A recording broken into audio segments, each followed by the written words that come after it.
તો આજે આપણે બનાવવાનો છે જામુન શોર્ટ। તો એના માટે જો આપણે અહીંયા રાવણા કરી લીધા છે તૈયાર ને હવે આપણે એને આ મિક્સર જારમાં પીસી લઈશું। તો ચાલો એમાં નાખી દીધો રાવણાનો પલ્પ।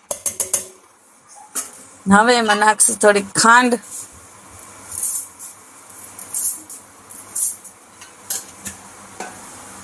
હવે નાખશું થોડુંક મીઠું।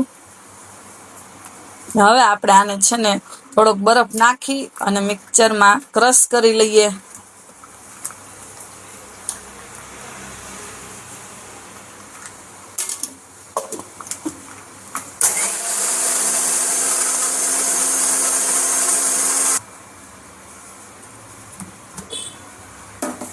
ચાલો જો આ થઈ ગયું છે તૈયાર। હવે આપણે આ ગ્લાસમાં છે ને ઓર ઉપર લીંબુ લગાડી દઈશું। ના કર્યો છે મસાલો તૈયાર, એમાં ચટણી, મીઠું અને સંચળ મિક્સ કર્યા છે।